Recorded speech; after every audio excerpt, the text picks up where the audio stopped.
นอกใจน้ำอ้อยมากินโกโก้แล้วมื้อนี้นะแถมสิพาไปเบิ่ง how to กินเฟิร์นแล้วได้ให้ผู้บ่าวเวียดจีบแต่ว่าพวกแก้วสองคนเราเป็นกัน ตั้งทำกันอยู่ แต่ว่าพวกเขามีผัวแล้วทุกคนด้วย ฟิลของมื้อนี้ก็คืออยากกินอีหยังฮอนๆย่างลัดเลาะมาตลาดคือเก่ามีร้านเฝอแซ่บอยู่นี่ในร้านก็มีหลายเมนูได้แต่เป้าหมายของเฮามื้อนี้ก็คือเฝอฮ้อนๆถ้วยนี่ล่ะแต่ก็ว่าไปตั้งแต่กลับมาเวียดสุดนี้ก็หาสิได้กินเฝอนี่ล่ะ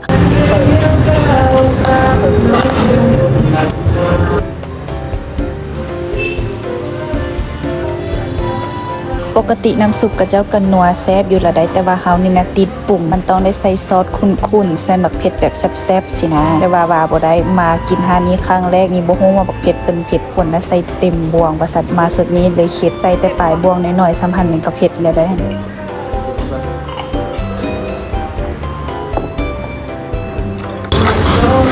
กินเจอบวงแล้วค่ะบวงนี้กินแซ่บความว่าฝนติดใจบัวใหญ่ๆแบบนี้นี่ฝนจนได้ซื้อกับเมื่อลาวให้พ่อกับแม่ไปไซเพราะเอาไปเอามาอยู่เฮือนเดี๋ยวนี้ก็พากันติดไซบัวใหญ่น้ำฝนไปเลยแบบกินบัวน้อยแล้วมันบ่สะใจหานานดึงบัวใหญ่ๆแบบนี้เลิกๆแบบนี้แหละค่ะ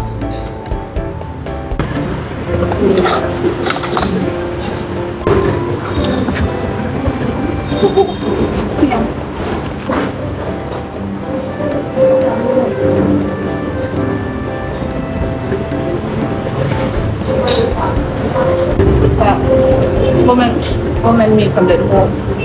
แต่ด้วย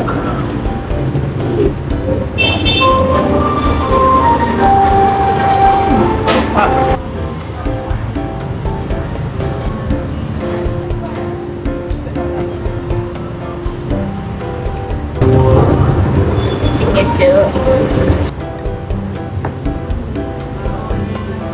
ว้าวเรื่องเครื่องดองเครื่องอย่างนี้ตอนอยู่ลาวนี่ฝนฮอตบ่แตะเลยอันเครื่องดองแบบนี้แต่มาอยู่เวียดอยู่ได้ฮอตประมาณปีนึง2 ปีนี่แหละมาลองเปิดใจกินว่าป๊าดเป็นอย่างคือบ่กินตั้งแต่ดนว่าซั่นอันของแซ่บเขาว่าแซ่บๆนั่นตัวพัดบ่กินโอ้ยเหลือใจเด้อันว่าติดปรุงหันติดปรุงซำได้กินไปจนสิอิ่มยังปรุงบ่แล้วปานนี้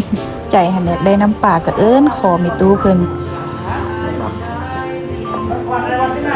ความฝาเบิร์ดจาก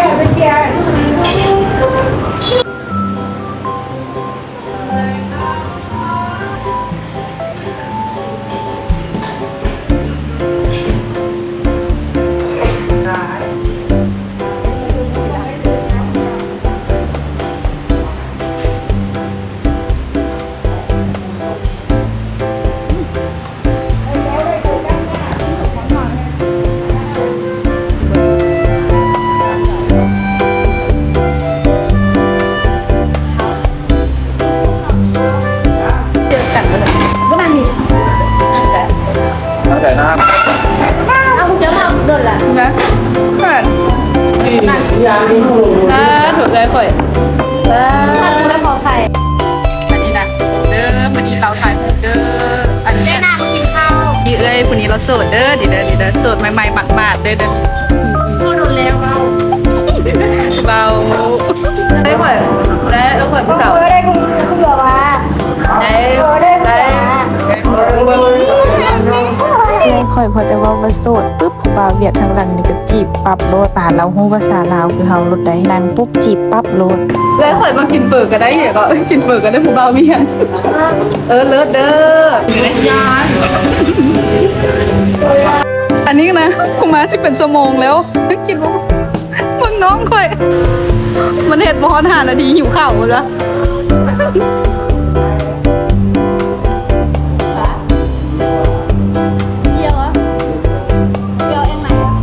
แล้วว่าพวกแก้วสองคนเราเป็นกัน ตั้งทำกันอยู่ ใส่แหวนคนละวงคนเราเขามักใส่แหวนเลยเนาะแต่ว่าพวกเขามีผัวแล้วทุกคนด้วยได้กับใส่ผู้ใดก็ว่าอย่างกับมีผัวแล้วว่าผู้บ่าวเวียดลุกนักโพดพากันหีบกินหีบกับอีกหนึ่งว่าสิมาหยอกลินหลังๆมาเริ่มบ่แม่นเริ่มยานเลยพากันหีบกินหีบหนีฉันตัว